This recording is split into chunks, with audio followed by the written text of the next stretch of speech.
Cowboy Jim, Fort Max, Sunday afternoon, second video of the day, and just been out and about and doing some running around, and I've had a video planned in my mind. It's not quite as vacuous up there as you might think, but I have spent a lifetime studying abuse of children. And when I say that, were you to look up a video called Justice that I've done 300 ago, you would understand how and why child abuse and abuse of in any sense of the word, how that has directed me all my life, actually. And I fortunately did not suffer physical abuse at all. And I actually had a pretty wonderful childhood. But when I was 9 or 11, I went to work for the summer down at a little place called Wasaga Beach on Georgian Bay at the mouth of the Nottawasaga River. And I started off setting up pens, and then I graduated to washing dishes and to help take orders in a little hamburger stand. And my mentor, the lady that was in charge, her name was Helen. And every now and again, her little girl would come walking by. And they did not speak to each other, not in a normal sense. The little girl was deaf and dumb. And it's kind of funny that people call it deaf and dumb, because the little child was not stupid, okay? But she neither could hear nor could she speak. Helen, on the other hand, she was just deaf. And of course, her speech reflected that in inflection, enunciation, things like that. And here's the crux of it. It's worth watching. Helen went home one day and found the bread man coming down the steps of her little house, and he was doing his zipper up. And Helen's husband had traded the use of that deaf and dumb little girl for a couple of loaves of bread. He had money. And Helen walked in, saw the situation. Her husband just stood there, and Helen asked him, "What have you done to our little girl?" And Helen went over to the counter and took a very large butcher knife and kind of hid it as she walked towards her daughter, which took her right past her husband. And she buried that knife in his heart. I don't think he had a heart. But anyways, that is why I have dedicated my life to trying to take care of people, making sure that I don't walk by anyone without saying hello. It's very difficult in the city. Oh, back southwest Calgary, in the Turner Valley, Black Diamond, where my ranch was, small ranch. Everyone said hello to everyone. Everyone waved at everyone. Up here and Calgary's way better than up here. Very friendly people. Edmonton, not so friendly, children. But anyways, I've spent my life caring for people and purposing in my heart to defend people who cannot defend themselves. In that process of time, I have studied a lot of people. I have interviewed a lot of people as well. And it is impossible for me to give you a percentage of, shall we say, let me start that sentence again. Most children who have been abused react in one of, well, several ways, but the two that are really obvious, eating too much, eating too little. I know from all the years that I have spoken with ladies that that is a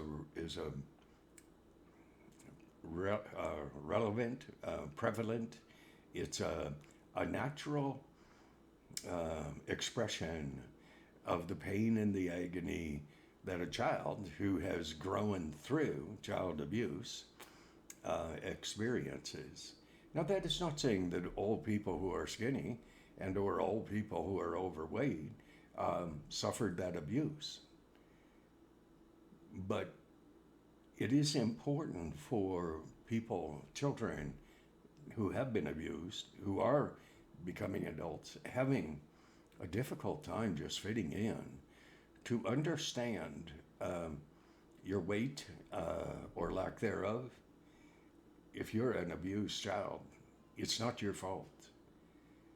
But if you understand, and as recently as a month ago, a wonderful lady was, a couple of months ago, I guess, training me on my truck. And she carried a bit of weight. And people do talk to me. You would not expect them to, but I think they can look beyond my eyes and see that I care. So I mentioned to her, I said, this is a personal question. You don't have to answer it. You won't offend me by not answering it, and I hope I don't offend you by asking it. But I said, I noticed you carry a bit of weight. I said, were you an abused child? She said, yes. And I said, would you allow me to interview you, to talk with you, to ask you some questions that you can teach me how better that I can reach out and touch someone's heart, people who have been abused? She said, go ahead. And so she gave me the honor. And we're truck drivers. Well, I'm actually a heavy equipment operator in my heart, but I fill in trucking when I can't get on a hoe or a dozer. That lady was very articulate. She's a rough woman, but truck drivers usually have a rough side to them. And it's a challenge for me to be the same on YouTube as I am in real life. And so I try to maintain that level of caring in all that I do. Okay, I'm not saying that everyone who is overweight has been abused. I asked her, I said, do you use your weight as a protection device? She kind of smiled, and she said yes. I asked, by carrying your extra pounds, are you trying to make sure that people will stay away? She said yes. I have another dear friend. Men do not speak normally like as I do. Men tend to hide and keep things to themselves. I have a good friend, and I'll not say his name because I will not betray a confidence. There's no way in God's green earth I'd ever say that lady's name. But I met a big, tall, strong man. And he fought in MMA, mixed martial arts in Canada. He fought for 7 years. And on several occasions, he said, my stepdad treated me like a girl. And I didn't catch that. Like, I mean, I wondered, what do you mean? And then one night, he told me what he meant. And his stepdad, when he was 2 or 3, and his sister 1 year older, he said that his stepdad took him down to the basement and took a can of rat poison and told the little kids that he would force them to eat it if they ever mentioned to anyone what he was actively doing sexually with those little kids. Now, my big friend, the only man I've ever met who had enough guts to talk about this, and he wanted to talk about it. That's why he brought it up so many times, but he didn't make it clear enough for me and my simplicity to grasp. But I said, my brother, I said, is that why you fought in MMA? He said, yes. I said, because it was a release for you? He said, yes. He said, you know something? I could hurt people and not get charged. And he said he loved it. Because the sexual abuse that he experienced as a child, needed to find a release. Overeating, undereating, abused children need to find a release from that bondage, from that horror, from that sin and evil. Paint you another little picture. A woman who has gone through child abuse and comes of age and doesn't lose her sense of propriety in terms of overeating, undereating, but lives a lifestyle that is considered by some, we're probably hypocrites, but considered by some to being, shall we say, a loose lifestyle.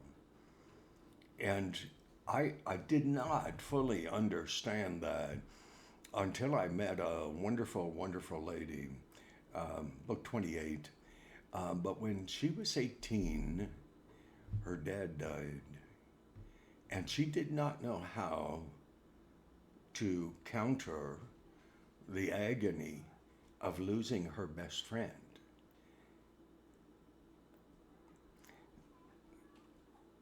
Work with me a second here, okay? I'm treading water, or I'm walking on thin ice, and I want to word it this way. Many women who give their bodies only want acceptation, and they want that love, that tenderness that comes, hopefully, through sexual activity.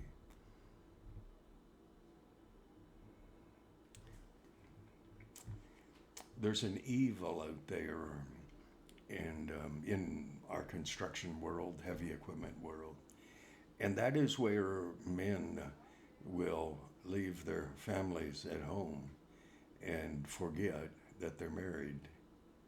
Okay, get me? And I lived in a household that's what the guy did up here. His family was in Calgary. And I couldn't understand that. You see, it has been my opinion that intimacy without being madly in love and or being in love, okay? Because you have to work at the madly in love.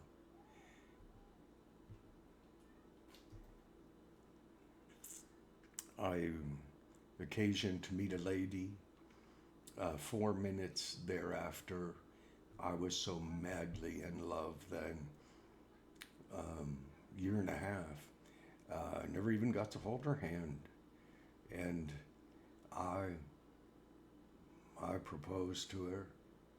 I would have married that lady in a flash. In all my years of having been married, that lady was the only one that I ever met um, that I would gladly have been intimate with, given a chance, in marriage or out.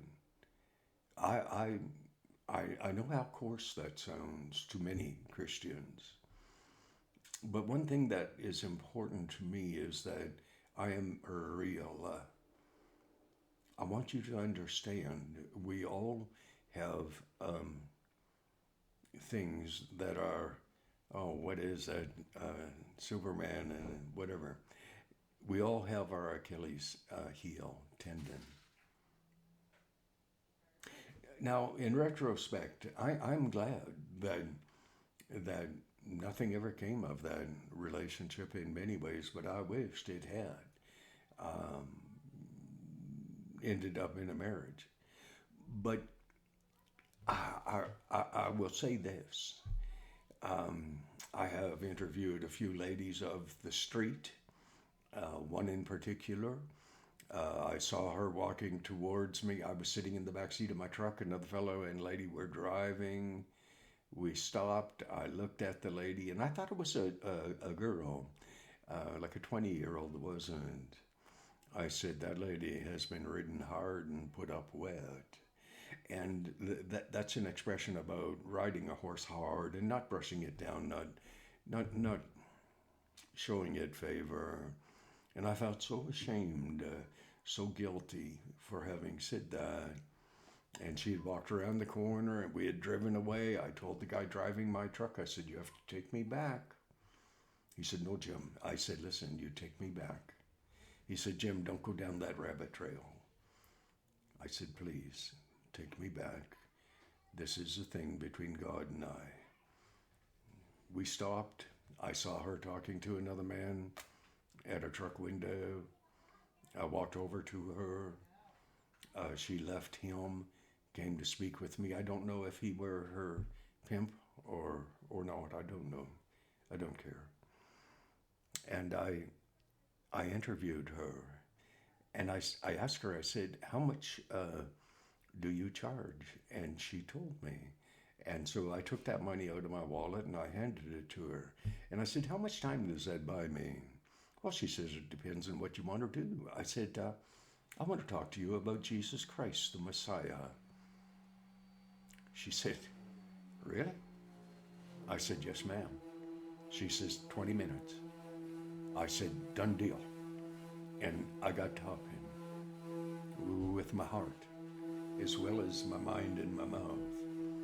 And at the end of it, and I told her the plan of salvation. I didn't tell her what sadness that I felt in my own character and or lack of character, that I would say what I said about the lady. Looked like she had been ridden hard and put up wet. Who am I to judge another?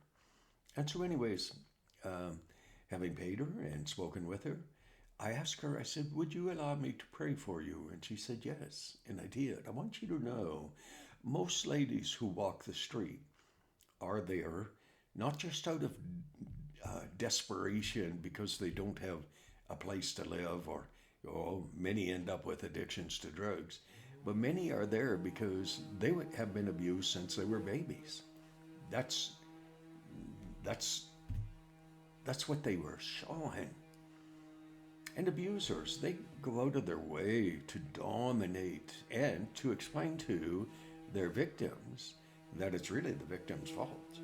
And they heap guilt and bondage on little kids. until the little kids, they begin to believe that what, dear Lord, 20, um, what they have experienced is what they deserve. They don't deserve that. Okay, I'm pretty sure that's his 20 minutes. I'm so sorry.